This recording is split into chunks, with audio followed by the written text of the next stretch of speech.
to survive because of this blood too. Kosame is a young magical girl with a stick shaped like a box cutter that allows that person who uses it on themselves to feed their blood to someone else, healing them physically. Honestly, as a concept, I felt like Kosame's entire character was very, very questionable, and I personally had a lot of issues with it, but I'll talk more about that in detail later. Yatsumura wakes up, and even though she had just lost her original reason to live, revenge, she resolves to live a little longer for Aya's sake. Shioi and Kosame walk into their room, and we get more of a lore drop here. We find out that Kosame actually got her magical stick from a different magical girl site, and there's actually more than one website. So I guess it's not just www.magicalgirl.com, but now we have like www.magicalgirl.org or www.magicalgirl.edu or even www.magicalgirl.gov. Anyway, Kosame then asks the others to join in on their fight, as we are shown glimpses of even more magical girls that are going to be introduced into the story, even though the story is already struggling to keep up with the sheer number of characters that it already has. Yep, that's a recipe for fucking success right there. There are many magical girls out there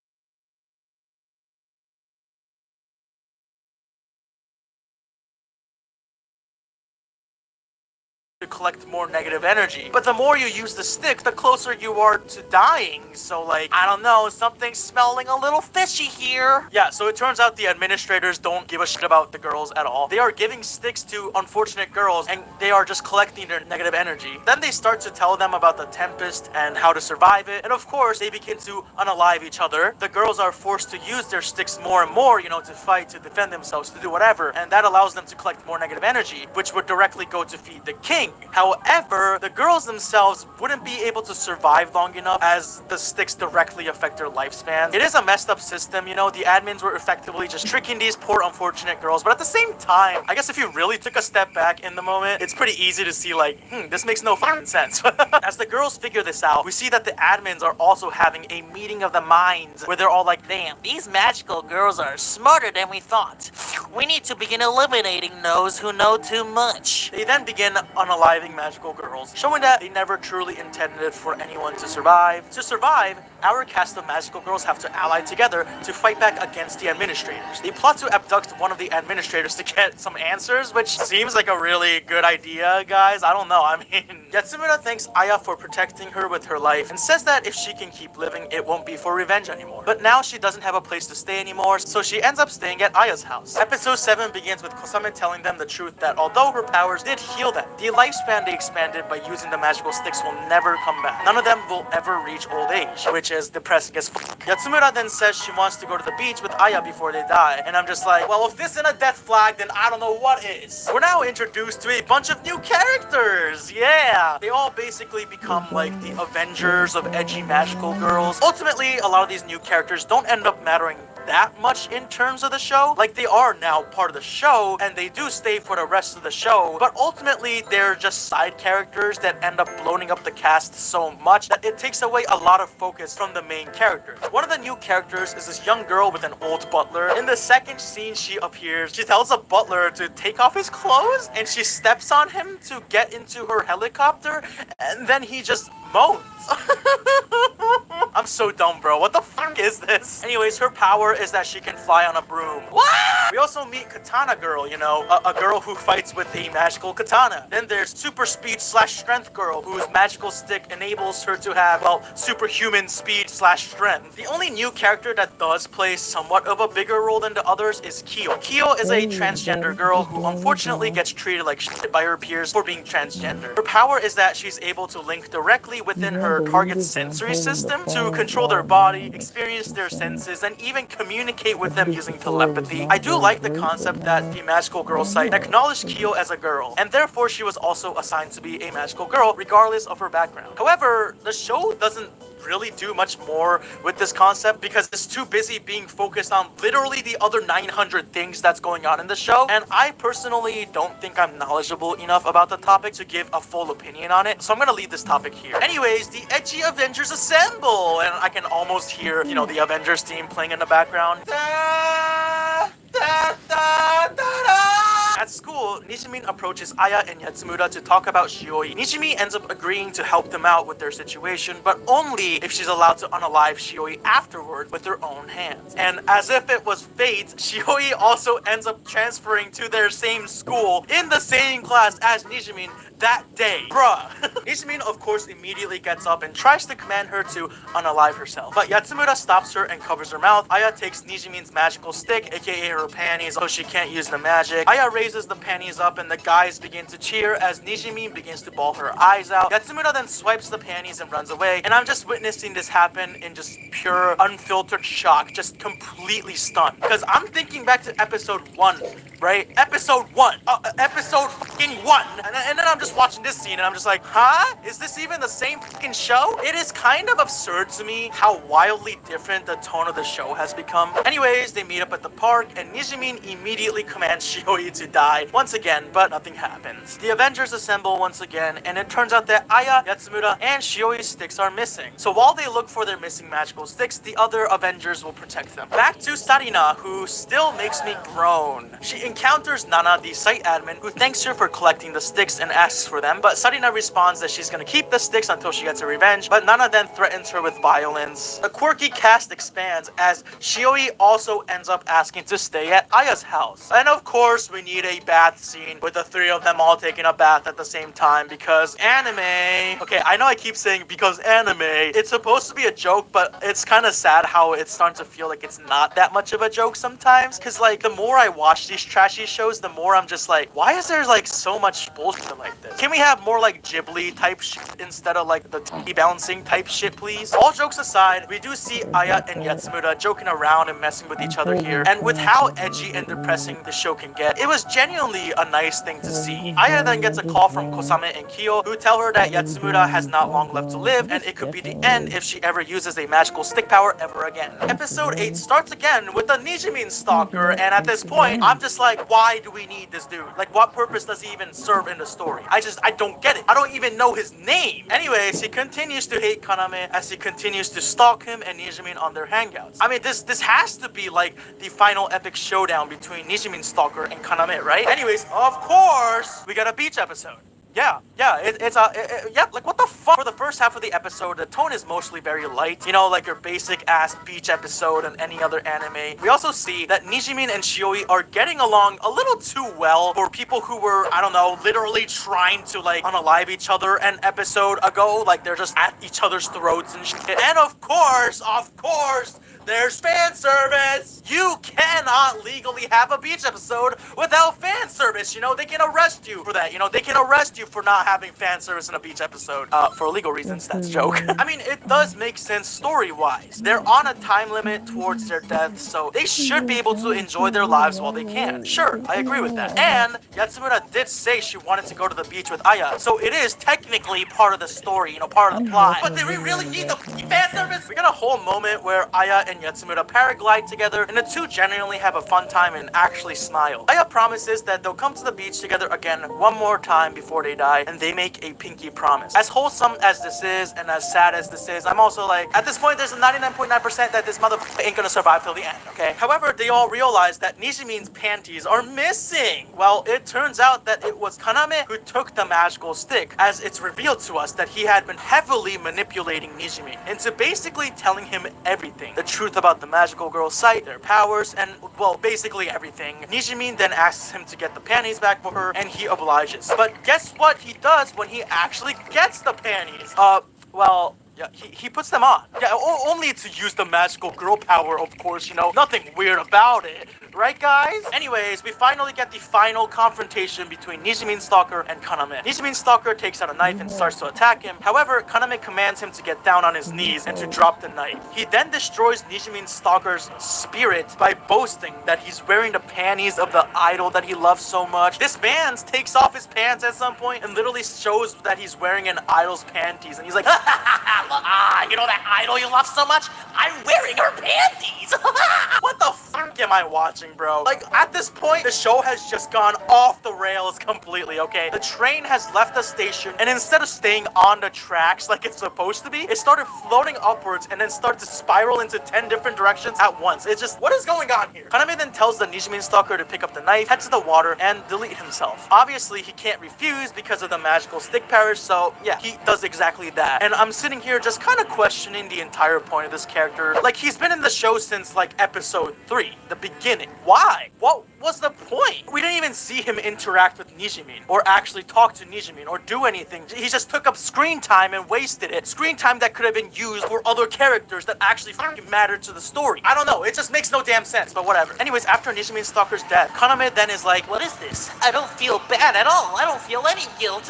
Is it because I'm a god? Nah, it's probably because you're a piece of shit, but okay. Anyways, Aya witnesses this entire thing happen, and she hides. However, as Aya walks away with her friends, she turns back to see that Kaname is staring right at her, smiling with probably the creepiest visual that I've ever seen in this show. This man looks like a fucking menace, bro. I gotta admit, this is a pretty good freaky visual of him, okay? Aya's put in a tough situation once again. She knows the whole truth about Kaname getting Nijimin's panties, and how Nijimin was the info leak, and everyone might be in danger. Kyo, who is also connected to Aya with her powers, also knows the truth now because I guess she can read Aya's mind. Aya doesn't want everyone to attack her older brother, but she also doesn't want him to hurt anyone else, so she feels very stuck.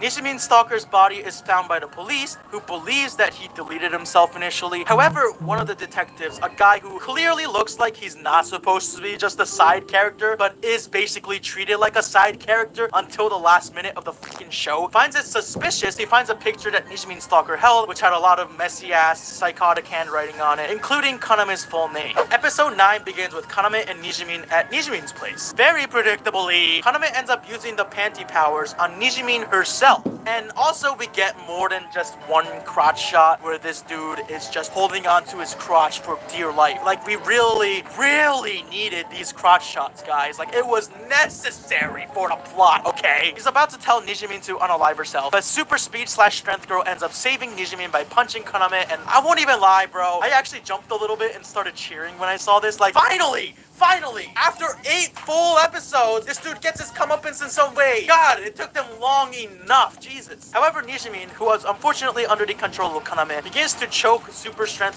/ speed girl, and Kaname commands her to super speed assassinate Kyo. Kyo is then injured heavily. They end up bringing Kyo to where the others are staying. The others were staying at the Katana girl's house for safety purposes, but this ends up doing jack shit because Kaname ends up infiltrating the place without any issues anyway. So much for safety. Everyone is upset at Aya for not saying anything about Kaname, but Yatsumura comes to her defense. To atone, Aya volunteers to give her blood to heal Kyo using Kosame's magical stick powers. Kaname then walks into the room with his ever so trashy narcissistic attitude. Kyo, who is kind of healing right now, is able to override Nijimin's hypnosis for a second and talks to Nijimin using telepathy. It finally clicks for Nijimin that she had been taken advantage of and that it was basically her own fault that people were hurt really badly. However, she snaps, unable to keep her cool, and jumps in to attack Kaname, who retaliates by slicing her with the Katana girl's katana. We then see Nijimin's past. Her dad had deleted himself because of an insurmountable amount of debt. After this, she received her magical stick and used it to change her family members' memories about her father's death. Anyway, back in the present, Nijimin uses her last ounce of strength to break a cup and attacks Kaname's throat with it, making him unable to speak his commands anymore. At this point, Kaname is straight up a demented, inhuman mess, both appearance-wise and personality-wise. Like, look how ugly this guy looks right now, bro.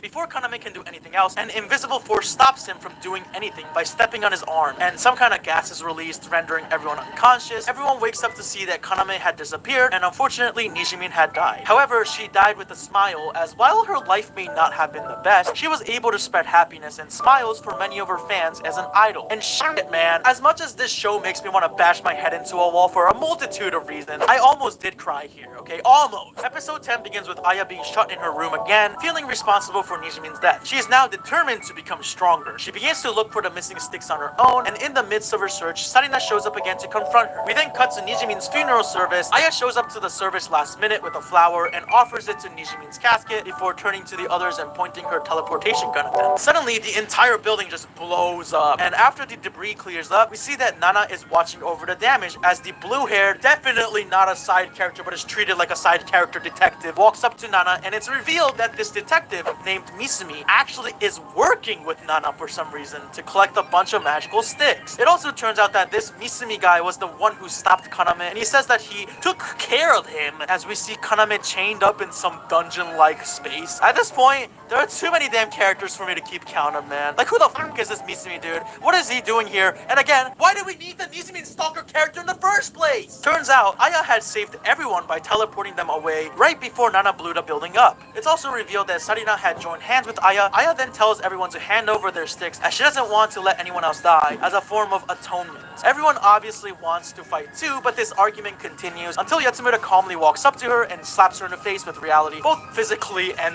emotionally. Yatsumura asks Aya to share the pain as Sarina returns them their magical sticks. Sarina says that she hates the admins and ends up joining the Avengers. Episode 11 begins with them trying to ambush Nana. Through some random lore, they're able to track an admin down, whatever, it doesn't really matter, and they begin a showdown against one of the admins that's not Nana. However, this admin is actually hella strong, which is a surprise to absolutely nobody except the characters in the universe themselves. They end up overpowering this admin by teleporting him to a different location where Sarina ambushes him with her magical yo-yo. The admin dies, and it's revealed that the admins actually used to be humans themselves, which is actually a twist I found interesting. It's too bad it's already episode fucking 11. The other magical girls are also ambushed by another admin who I guess can just shadow clone Jutsu herself. Nana ambushes the main characters and shoots Sarina with finger guns, pew pew, putting her out of commission. Nana had used the other admin as a decoy to get the magical girls out in the open. Nana shoots as Yatsumura uses a bunch of magical stick powers at once to protect everyone else while attacking Nana in a last-ditch effort to win. Unfortunately, she was only able to get Nana's arm. Yatsumura begins to cough out blood as her emblem fades away. She tells Aya that she was glad she met her and thanks her before dying. Although it was really sad, I have to admit that it was so predictable that I didn't really feel like that emotional about it. Oh god, am I turning into Kaname? Why do I feel no guilt? Am I perhaps a god